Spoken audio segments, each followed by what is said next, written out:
Well, it's a new year. Are you guys ready for this new year? It's on us. I hope you've had a great Christmas break. Hope you've had a Christmas to remember. I say that word because my Christmas has been a Christmas to remember. One day this last week, we've had our family in town and a lot of kids. We've got 10 grandkids, and it's a lot when everybody gets together. But one day this last week, we had Harvey, our 10th grandchild, spend the night. He's almost 2 years old. He'll be 2 years old in February. So he spent the night with Pops and Shuby.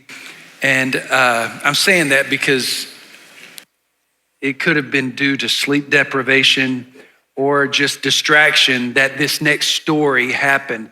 But I went in the next morning and was fixing a pot of coffee, and I was fixing a full pot because there's a lot of us in the house.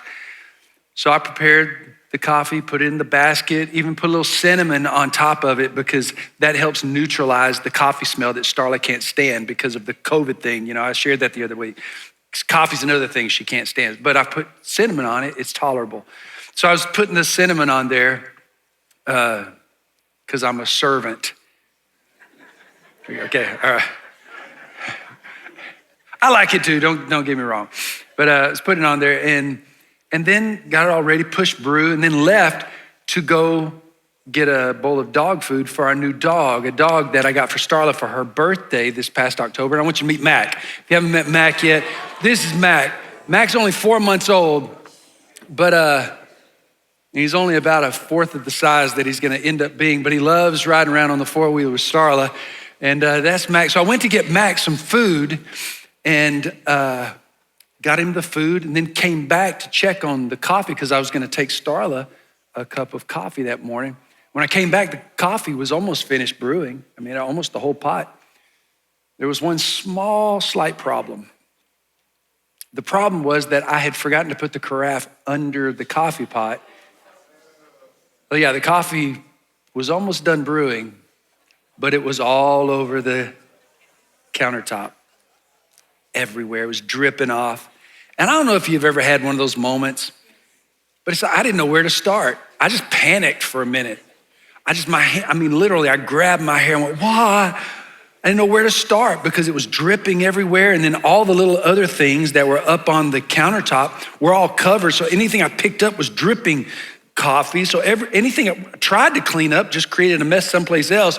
It was overwhelming to say the least. And I'm grabbing rolls of paper towels and just throwing it at the coffee and just hoping and praying nobody comes out.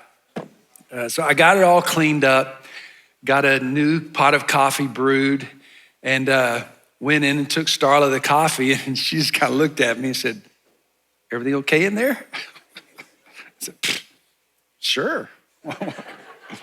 Why wouldn't it be? Because you're taking like 30 minutes. So I thought, well, I better come clean at this point. So I did. I came clean. You'll be glad to know I owned up to it. And but the morning wasn't over. This was a Christmas to remember. Because then I just went just normal. These are things I do nearly every single day. I went to heat up a bowl of oatmeal. A minute, 10 seconds. It's all it needs in our microwave. So I put the bowl of oatmeal in there and heated it up, left to go do something else, got a little distracted, came back a little bit later and opened up the microwave. And it's like it had exploded. So there was oatmeal everywhere. I have no idea how much time I put on that clock, but it wasn't a minute and 10 seconds. And there was oatmeal everywhere, and I'm cleaning it up, and Starla says, you're having a bad day, aren't you? Yeah, it's bad. I wish that would have been all. Because remember that little 2-year-old grandson that we had? I figured out that you shouldn't let them run around with a purple smoothie pouch without the lid on it, unattended. Because even he knew something was wrong when he said, uh-oh, and we all turned and looked, and there's purple smoothie all over the white cabinets that I just turned brown with the coffee. And it's all over the floor in the kitchen and over the white counter, the kitchen cabinets, and all the way through the dining room and the living room and all the way into the master bedroom. And when you think it couldn't get any worse, oh, it gets worse. I make a coffee run later, and I get 4 cups of coffee. We're in town, and I got my coffee out. I took Cannon, my grandson, my oldest grandson, with me. And we're in town, and he gets his chocolate milk out. I got my coffee out, and that left 2 in the little 4-drink holder. The only problem is I'm not smart enough to put them at an angle so it's balanced properly. So they're both on one side, and when I made a turn, it tilted, and I put an entire chai latte right in between my seat and my console in the front seat of my truck, and now my carpet is soaked with chai latte. If you want to know what a chai latte smells like in a truck, just come on, I'll let you smell it. It's not great. And I'm just thinking, man, could things get any worse? The deal is, though, this is the rhythm that life has sometimes. There's just sometimes when everything goes wrong, and there's sometimes when everything goes right. And sometimes if we're not careful, whenever things are going wrong and we get so overwhelmed, we think, what's the point of all of this? We're gonna learn what the point of all this is here in this new sermon series starting today. This new sermon series, we're gonna be going through the book of Ecclesiastes. And this series is called The Meaning of Your Life. I'm not going small, I'm not going light. We're going in heavy in the new year. It's a new year, go big, go home. The meaning of your life. I mean, I probably need some dun, dun, dun, dun music like that, you know? The meaning of your life. Could it get any more serious than that? But today, I'll call today's message, Living the Life You Were Meant to Live. Because what I believe is that most every single one of us want to make sure that our life means something, that it has value, that it has purpose, that there's a reason for us being here, that we're productive in some way in our life. You want to know that your life has mattered and that it's made a difference, at least in one person's life, right? Nobody wants to leave this earth not having had impact on at least one person. So with that, we're going to look at the book of Ecclesiastes. This is an Old Testament book written by King Solomon, King David's son, and he asked a lot of the questions that most of us ask at some point in our life. I mean, he's asking, what's the meaning of life? What's the point of working so hard? And what's the point of all this labor? And why does everything not really seem to change? But you've got to understand something. Solomon is a teacher. So Solomon is taking us on a journey. And if you don't come back after today, then it's gonna be like, or if you just read chapter 1, which we'll read here in just a minute, but I'll give some explanation to it. If you just read chapter 1 and then check out, it's like going to the movies and leaving the movie theater after watching a movie that has no real closure. I don't like movies like that, where it's over and it's like, what? Well, who killed whom? I mean, did they get together? Did he find his way back home? I mean, did he know it was his father? The movies, they just leave you hanging so they can have another sequel. I don't like it, I get it, but I don't like it. So what Solomon is doing here, Solomon is taking us on a journey to discover a truth that there's a million ways to waste your life, but there's one way to make your life count. And that's what we're gonna find. Ecclesiastes chapter 1, verse number 1. The words of the teacher, son of David, king in Jerusalem. Meaningless, says the teacher, utterly meaningless. Everything is meaningless. That's a great way to start off the year. Everything is meaningless. Solomon goes on, what do people gain from all their labors at which they toil under the sun? Generations come, generations go, but the earth remains forever. The sun rises, the sun sets, hurries back to where it rises. The wind blows to the south, turns to the north. Round and round it goes, ever returning on its course. All streams flow into the sea, yet the sea is never full. Things that make you go, To the place the streams come from, there they return again. All things are wearisome, or full of labor, more than one can say. The eye never has enough seeing, nor the ear its fill of hearing. Solomon paints a pretty bleak picture here. And if all this is true, then how do we find the meaning of our lives? How do we find the meaning of everything? How do we find the meaning of anything if all of this is true? How do you live the life that you were meant to live if what Solomon said is true. Well, here's what we've got to understand. Again, you can't just bail on chapter 1. Solomon's taking us on a journey. He's painting this picture, but here's what you need to understand. Number 1, 3 things I'm going to point out today. Number 1, the world doesn't change until you change. A lot of us, we want the world to change. The world doesn't change until you change. And if you're expecting the world to change, it's really not going to change until you make a decision to change yourself. Now, Solomon, he's saying meaningless, meaningless. Everything is meaningless. What does he mean? Well, the ancient Hebrews used repetition for emphasis. He repeated these words over and over. When we read in Isaiah, holy, holy, holy, that's for emphasis. Worthy, worthy, worthy, that's for emphasis. But this word meaningless, this Hebrew word hebel, which literally means sigh or breathe. It's like to sigh or breathe with hopelessness.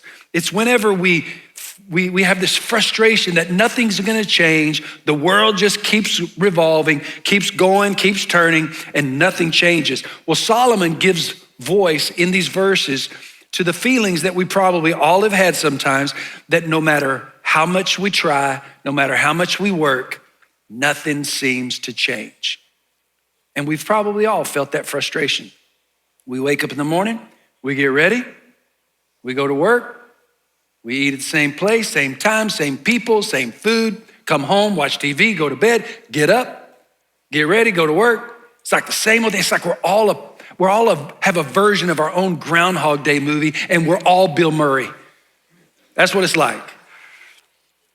So Solomon, his complaint is, though no matter how much we do, everything pretty much stays the same. Sun comes up, sun goes down. I mean, it's like trash in the house. No matter how many times you empty that trash can, it just always gets filled back up. No matter how many loads of laundry you do, there's always still one more.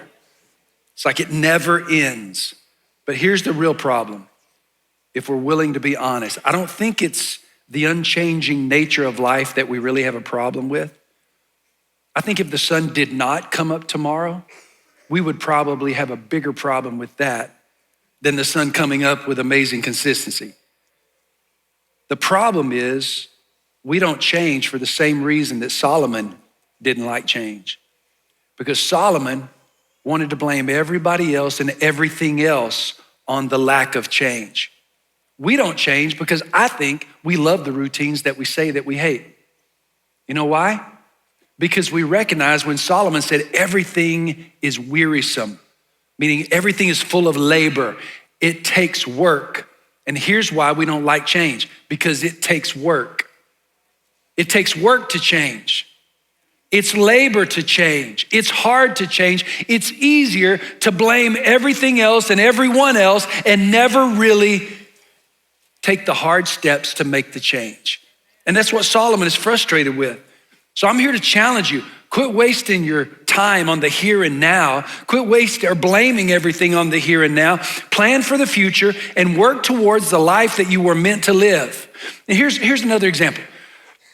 If you've ever been dressed up for a formal wedding, you had to get ready for a formal wedding, so you wore your suit and your tie, or you dressed in your evening gown, and then you got ready to go to the wedding, but then you realized you had to stop and fill the car up with gasoline. So you stop at the gasoline station, you go in and you have to walk in to pay. So you go in and you feel very out of place. I mean, everybody's else, they're coming in there, they got their work clothes on and, grease rags and gym clothes and, they're just breezing and they're all looking at you like, what are y'all dressed up for? Why? You're not dressed for the gas station. You're dressed for the wedding, right? But you had to stop there. So here's what happened. Here's the issue. In Colossians 3, 9 and 10 says, don't lie to each other, since you've taken off your old self with its practices and put on the new self, which is being renewed in knowledge in the image of its creator. When we come to know Jesus Christ, we take off the old, we put on the new. And then God starts making changes in us, renewing us, because we need to conform to the image of our creator. Not the image of our culture, the image of our creator. So every day we need to be changing to become more and more like Jesus, not more and more like some social media star or some YouTube star. No, more like Jesus. And so every day we're changing. And the reason we don't fit in to this culture is because you're not dressed for the gas station. You're dressed for the wedding. God's taking you to the wedding. So realize you shouldn't fit in here. If you're fitting in here, something's wrong. Ecclesiastes 1, verse number 9. Says, what has been done will be again, or what has been will be again. What's been done will be done again. There's nothing new under the sun. We've heard that. We've probably said that. There's nothing new under the sun. Is there anything of which one can say, look, this is something new? It was here already long ago. It was here before our time. No one remembers the former generations, and even those yet to come will not be remembered by those who follow them. I mean, that's not really encouraging. That's a horrible way to start out the year, right? But listen, to live the life that you were meant to live, number 2, you need to turn your discontent into fuel. You may be discontented with life. You may be frustrated with the way things are. You may feel the way Solomon felt here, but you need to take that discontentment and you need to turn it into fuel to live the life you were meant to live. Solomon is making, and pay attention here, Solomon is making one of these most famous statements that there's nothing new under the sun. And we recognize that that's mostly true, that everything that is just kind of a modification of what already was. On the day of the chai latte spill, I had Cannon, my oldest grandson, with me, and we were running into a little downtown Decatur, and we were getting the coffee there at the coffee shop, and we drove by, and I wanted to show him something that he probably had not seen ever, or at least in a long time, a real life pay phone booth. Yes, it still exists in Decatur. A pay phone booth. And I showed it to him. I said, you know what that is? And, I thought at best he was going to say where Superman changes clothes. I don't know. He said, no, I don't know. I was like, it's a phone booth. In his mind, phone, that's what this is. Phone. But yeah, phone booth. What's that for? It's for making calls. I said, you call, it's called a landline. And I realized right then, forget it. It's just a phone. The fact is, even your new phone, it's just a modification of a form of communication that's been happening for a long, long time. Even your text emojis, those are essentially hieroglyphics. The Egyptians had us by 5,000 years. See, there's nothing new under the sun. But here's the problem. Solomon is saying there's nothing new under the sun, but God talks about new things all the time. So who's telling the truth? Look at this, Isaiah 43. God says, see, I'm doing a new thing. Everybody say new thing. I'm doing a new thing. Now it springs up. Do you not perceive it? I'm making a way in the wilderness, streams in the wasteland. God says he's doing a new thing. Literally in Hebrew, that word new thing means fresh thing. It means not new like a new pair of shoes that are just like your old pair of shoes. It's just they're new and clean now. No, that's not the fresh. This fresh means new as in it's never happened before. This new means, it's why he says, I'm gonna make a road in the wilderness and river in the desert. It's a path you've never taken before. It's something you've never seen before. And I'm declaring that 2023 is gonna be a year where we experience things we've never experienced before. So here's what happens. Too many churches and too many people, they put limitations on God. We want God to revisit us the way he did last year or the year before or the year we got saved or the year that we had revival. God's not doing that anymore. He's doing a new thing, something fresh that he's never done before. So take the limits off God and say, God, do something fresh. I want something fresh here at Freedom. Fresh. That may be my new word for 2023. Freedom is fresh. Oh, there's a t-shirt. Freedom is fresh. Okay, maybe we shouldn't. I don't know. We'll talk about it. But look at this, John 13:34. Here's what Jesus said. And we don't think anything about this. He says, a new command I give you, love one another.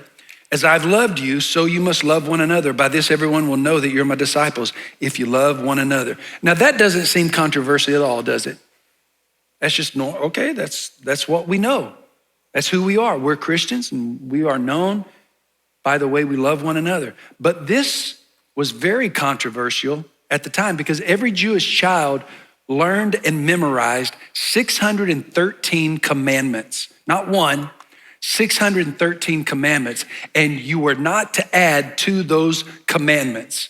Couldn't add to them, couldn't take away. So Jesus comes along and says, I'm giving you a new commandment. And that's when the room gets quiet and everybody stops and says, hold up, you don't give new commandments. But Jesus is doing something completely new, because in the Jewish culture, you could be okay with God and it really didn't matter the way you treated other people. It just, as long as you said the right prayers, ate the right food, wore the right clothes, and you and God were okay in your own mind. That was the way it was. But Jesus comes along and says, hey, new command, new way of doing things. Now you'll be known as a disciple by the way you love one another. We're gonna do things different. So why does Solomon say there's nothing new under the sun, when clearly God says there is something new under the sun? Because when you have a relationship with Jesus Christ, it changes everything. 2 Corinthians 5:17, therefore, if anyone is in Christ, anyone who has come to say yes to Jesus Christ, new creation has come, the old is gone, the new is here. If you're disconnected from God and you don't have a relationship with God or don't have a relationship with Jesus Christ, then there's a reason why everything feels repetitious and boring and monotonous and mundane. But when you embrace the life that God has for you, everything becomes new. Everything becomes fresh. So to live the life that you were meant to live, you got to turn the discontentment into fuel to keep going after the life that God has for you. Things won't always seem to make sense. There are going to be times, I mean, let's face it. Why was I sick during this particular time? Why did I get fired or laid off or let go during this time? Or why did my job move me to a different city or a different location? Or why was I not able to have children during this time? You see, there are things that happen that don't always make sense, but hindsight allows us to look back and realize that when we continue in a relationship with Jesus Christ, that he even takes the things that don't make sense and uses them to move us forward to the life that God has for us. That's why you can look back and say, oh, I guess I needed time to rest and slow down so that I could hear God. Or God was positioning me for a better job, or God was moving me to a new location so I could be closer to a healthier church, or maybe there were challenges that God was preventing us from facing by not conceiving at this particular time. You see, all the discontent you feel right now, use it as fuel to go after the life that God has called you to live. And it begins by agreeing with God's character, not Solomon's. Solomon is just teaching us something. Revelation 21:5, and if the worship team comes back, I'm gonna stop here in just a moment. He who was seated on the throne said, I'm making everything new. Write this down, for these words are trustworthy and true. I just feel like I need to tell somebody today, you came here today, maybe you're looking for something new, maybe you're looking for something fresh, maybe you're looking for something that's never happened before, maybe you're just frustrated with life. God makes everything new. And he can make something new in your life. He can make something new in your marriage. He can make something new in your mind, in your heart, in your job. He can do something brand new. That's what he does. I know our culture and the frustrations in humanity make us feel like it's just the same old. Yeah, that's the way Solomon felt. That's the way we feel. But God says, I'm gonna make a road through the wasteland. I'm gonna make a river in the desert. I'm gonna do something you've never seen before. I think I'm gonna put my trust in God. Learn a lesson from Solomon, but I'm gonna trust in God.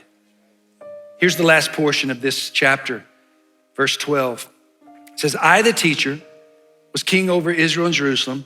I applied my mind to study and to explore by wisdom all that was done under the heavens. What a heavy burden God has laid on mankind. I want you to emphasize how many times he says I. I've seen all the things that were done under the sun. All of them are meaningless, a chasing after the wind. Notice that, a chasing after the wind. What's crooked cannot be straightened. What's lacking cannot be counted. I said to myself, look, I have increased in wisdom more than anyone who has ruled over Jerusalem before me. I have experienced much of wisdom and knowledge. Then I applied myself to the understanding of wisdom and also of madness and folly. But I learned that this too is a chasing after the wind. For with much wisdom comes much sorrow. The more knowledge, the more grief. Right here, last thing, to live the life you were meant to live, you gotta, number 3, start putting God at the center. Start putting God at the center of your life, start putting God at the center of your family, and start putting God at the center of your work, your business, your job. Start putting God at the center of everything. If you notice here, and I had you pay attention to that, how many times Solomon said I. In 6 verses, he used the word I 8 different times. I. He made it all about himself, all about what he's doing. He did everything the rich did. He did everything the wise did. And he did everything the insane or the mad did and still came up empty. He said, it's like chasing the wind. I've come up with nothing. It's like trying to grab the wind. You end up with nothing. So he tries wisdom and that doesn't work, and he tries everything else and it just doesn't work. And he said, I even tried what the mad or the insane did. Madness. There's some things that just are madness, pure madness. Drives you insane, like a wobbly table at dinner. You know, somebody please fix the table. We can't do this all meal long. Or a waitress that sets the hot plate down right in front of a child. Like, don't you see this child right here? Madness. Or the person in charge of serving sizes. Have you ever tried to count calories and calculate by serving sizes on the back of a food product? Somebody's not right. Those are not real serving sizes. Do you know what they say the serving size of an Oreo cookie is? 2. Has anybody ever ate 2 Oreo cookies? Of course not. No, a serving size of Oreo cookies is a sleeve, my friend, a sleeve. Can I get an amen? Okay, I can't fix all the world's problems because I'm here with you, but listen, we got to stop the madness. Whoever's in charge of serving sizes, got to stop the madness. And listen, here's Solomon. Solomon's not stopping the madness because he gets greatness, he gets wealth, and decides it's not all it's cracked up to be. So he tries madness and that doesn't work either. He said it's like chasing the wind. It's like reaching out for something that's real, but you just can't get hold of it. And that's the problem. That's the heart of Solomon's story that he's telling us. He's saying, I made it all about me. I made it about everything that I could control, and I was still miserable. It's like chasing the wind. And I'm here to tell you, you can make things all about you, and you're gonna end up just as miserable as Solomon, because life should not be all about me or you. Put God at the center of it all.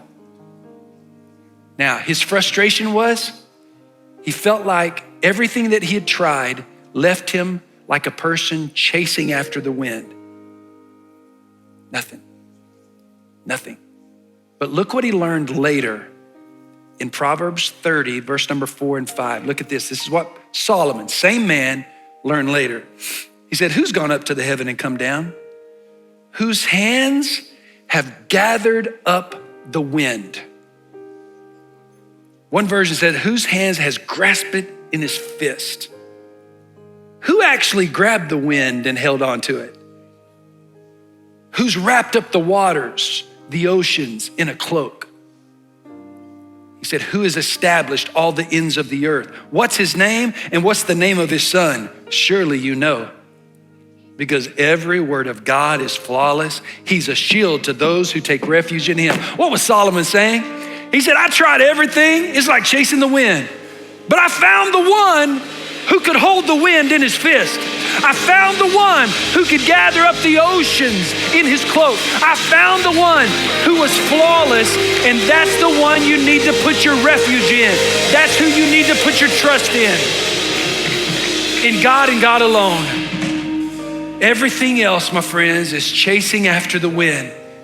And so you know what God does? God invites each and every one of us to be a part of his family because he wants us to experience the joy of having a father, the joy of being a son and a daughter. And he brings us into that right relationship so that we can experience the very best that he has for us.